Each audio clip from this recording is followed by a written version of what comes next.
મિત્રો, આવતા વર્ષે મારા લગ્ન અંજલિ સાથે થશે. આ વાતથી જ અમે બંને ખૂબ ખુશ છીએ. આમ તો નાનપણથી હું અભ્યાસમાં વધુ ધ્યાન આપતો કારણ કે મારું બધું ધ્યાન મારી કરિયર પર હતું.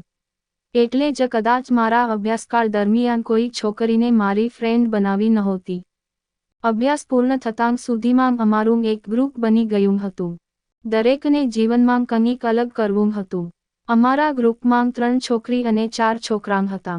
અમારા ગ્રુપમાં બધા જ ગુજરાતી હતા. અમે બધા જ ગ્રુપ બનાવીને મોટા શહેરોમાં અથવા વિદેશમાં જોબની શોધ કરતા હતા. એવા સમયે દિલ્હીની એક કંપનીએ અમારા ગ્રુપમાંથી 4 વ્યક્તિને જોબ માટે પસંદ કર્યા. તે ચારેય મિત્રોએ દિલ્હીમાં એક રૂમ ભાડે રાખીને જોબ શરૂ કરી. સેલરી સારી હોવાથી અમને દરેકને આ પ્રકારની જોબમાં વધુ ઇન્ટરેસ્ટ હતો.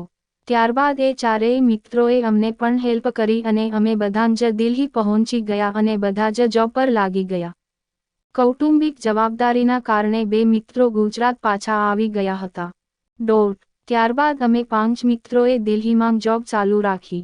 સંજોગોવશાત અંજલિની જોબ પણ મારી કંપનીમાં જ હતી. હું અને અંજલિ જોબ ઉપર સાથે આવતા જતા.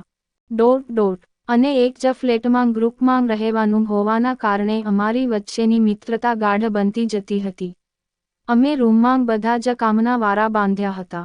ઘણીવાર અંજલિ મારા બદલે જમવાનું તૈયાર કરતી, તો ક્યારેક હું એના બદલે કપડાં પણ ધોઈ લેતો. બધું કામ અમારે જાતે કરવાનું રહેતું. અમે જોબ ઉપર સાથે જ આવતા જતા હતા. આ રીતે રહેવાને કારણે મારા હૃદયમાં અંજલિ પ્રત્યે ખાસ પ્રકારની લાગણી ઉત્પન્ન થઈ હતી. એનો સ્વભાવ પણ એટલો સરળ કે તમે કંઈ પણ કહો એટલે એ હા જ પાડે. ભાગ્યે જ કોઈક વાતે એની ના હોય. ઘણી વાર તો હું કહું કે આજે પિઝા ખાઈએ તો કહે કે હા. ફરી હું કહું કે આજે મોમોઝ ખાઈએ તો કહે કે હા. બધી જ પરિસ્થિતિમાં એડજસ્ટ થઈ જાય એ પ્રકારનો એનો સ્વભાવ. એની આ વાત મને ખૂબ જ ગમતી હતી. મને એની સાથે ફાવતું પણ બહુ. એ મને ગમતી હતી. મારા હૃદયમાં એને ક્યારે સ્થાન લઈ લીધું એનો તો મને ખ્યાલ પણ રહ્યો નહીં. પણ હું અંજલિ પ્રત્યેના પ્રેમને વ્યક્ત કરતો નહોતો. એકવાર બન્યું એવું કે મને રાત્રે ખૂબ તાવ આવ્યો અને બીજા દિવસે હું જોબ ઉપર જઈ શક્યો નહીં. બીજા બધા મિત્રો પણ પોતપોતાની જોબ ઉપર ચાલ્યા ગયા. પણ અંજલિએ એ દિવસે રજા લઈ લીધી અને આખો દિવસ એ મારી સાથે રહી અને એને મારી ખૂબ સંભાળ રાખી.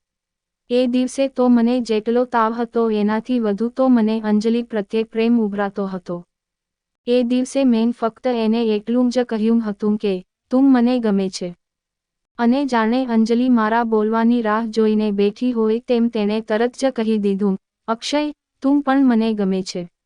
આઈ લવ યુ. અને તે ક્ષણથી અમારા અંગત પ્રેમ સંબંધો શરૂ થયેલા. અમે એકબીજાને પસંદ કરતા હતા, પ્રેમ કરતા હતા. પ્રેમ વ્યક્ત કર્યા પછી તો અમે બંને એક અલગ જ દુનિયામાં પહોંચી ગયા હતા. સાથે રહેવાનું, સાથે જોબ અને એકદમ સ્વતંત્ર જીવન.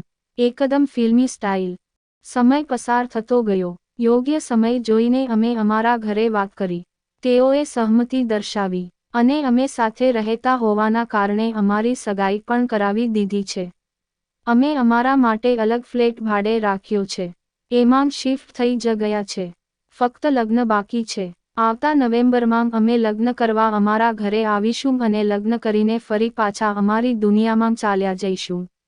સ્ટોરી મજા આવી જ સ્ટોરી સાંભળવા માટે ચેનલને સબસ્ક્રાઇબ કરજો મિત્રો. ધન્યવાદ.